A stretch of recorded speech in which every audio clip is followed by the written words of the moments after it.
All right, buckle up, because what went down on First Take this morning is going to completely revolutionize how you view this Knicks season. And I'm not talking about some vague coaching philosophy or generic "we'll manage minutes better" lip service. This is Mike Brown pulling back the curtain on a complete organizational transformation that directly addresses the single biggest reason the Knicks flamed out against Indiana in the conference finals last year. And when Stephen A. Smith started breaking down the reports from Stephen Bondy at the New York Post, I literally had to pause my coffee because the implications are so massive that this could be the difference between another heartbreaking playoff exit and legitimate championship contention. So I'm watching First Take right as they're diving into their Knicks coverage, and suddenly the entire energy in that studio shifts, because this isn't just another coach talking about rest and rotation. This is Mike Brown explicitly stating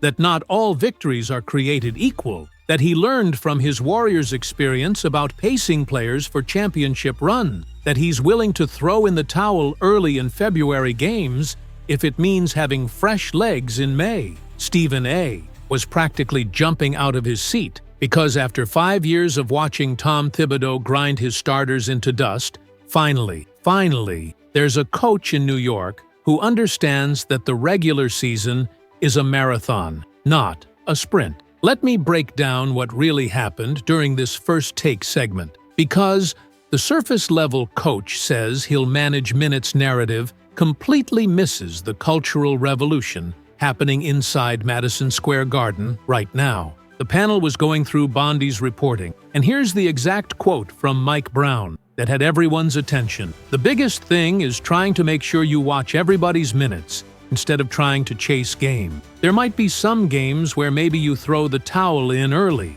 It's important to win, but you also have to understand, hey, I want to keep these guys' minutes here, this guy's minutes here, this guy's minutes here, instead of trying to extend everybody's minutes, because if the season is long, we don't want anybody worn out by the end." Stephen A. was going off about how radical this statement actually is in the context of modern Knicks basketball, and Max Kellerman was nodding along because they both remember being the minutes police last season, tracking how Thibodeau was playing his starters 35-plus minutes night after night, while the bench was getting 7, 9, maybe 15 minutes if they were lucky. This isn't sustainable basketball, and anyone who watched that Indiana series saw exactly what happens when your best players are physically depleted at the worst possible time. Here's where the Warriors' connection becomes absolutely crucial to understanding Brown's philosophy. And the First Take panel spent significant time breaking down his experience in Golden State.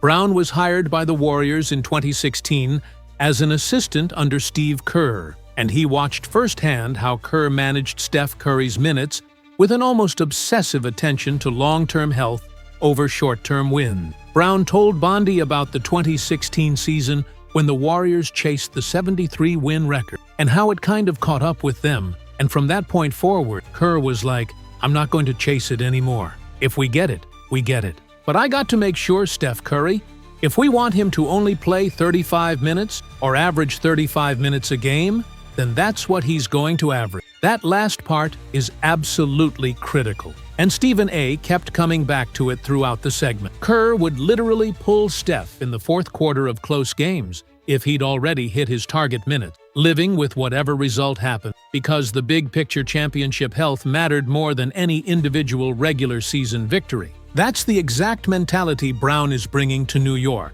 and it represents a complete 180-degree philosophical shift from the Thibodeau era. The numbers from last season are absolutely staggering when you really look at them, and First Take put up this graphic that showed just how absurd the Knicks' minutes distribution was. New York's starting five led the entire NBA in combined minutes by a wide margin. Every starter averaged at least 35 minutes per game, while Josh Hart and Mikal Bridges eclipsed 37 minutes per night. That's not just heavy usage, that's borderline basketball malpractice when you're trying to keep guys healthy for a playoff run. And here's the kicker that had the entire panel shaking their heads. Josh Hart himself admitted it caught up with him. Bondy's reporting included this devastating quote from Hart. It was one of those things where I gave everything I have, and I just didn't have anything left in the tank. My mind was there, but my body was a step slow. That's your Iron Man, your guy who takes pride in playing through everything, admitting that the physical toll of those regular season minutes directly impacted his playoff performance. Max made this brilliant observation about the Indiana series that really crystallized the entire issue.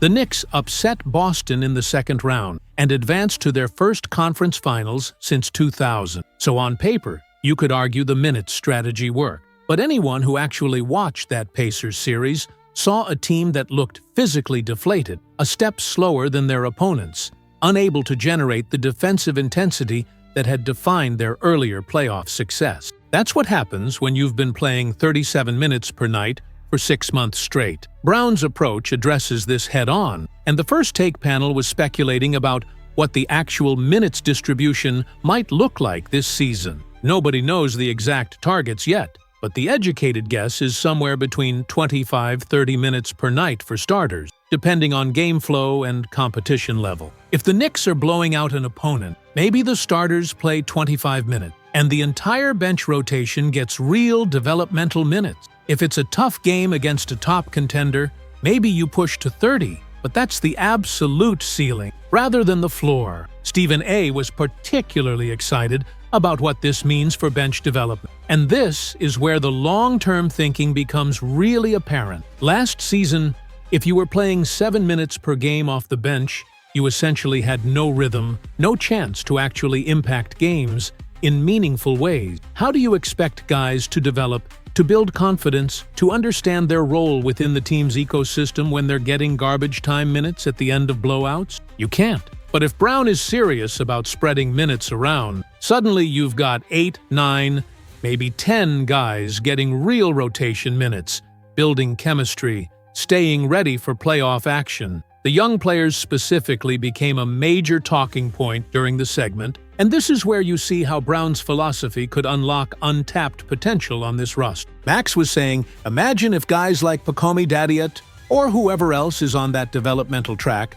are actually getting 15-20 minutes per game instead of DNP or 5-minute cameo. That's real NBA experience, real game speed reps, real opportunities to make mistakes and learn from them without the pressure of must-win situation. Brown himself acknowledged his role in making this work, and his quote to Bondi about his Warriors experience was telling, "I have to help too. That's when I was fortunate, blessed, and lucky to be in back-to-back finals. Go a couple of times where you had long seasons, and you feel that the next season is right there on you." He gets it. He's lived through championship runs that required careful player management throughout the entire regular season, and he's bringing that institutional knowledge to an organization that desperately needed it. The FanDuel odds for rebounding leader became an interesting sidebar during the First Take coverage, and while it wasn't the main story, it ties into how Brown plans to use Karl Anthony Towns differently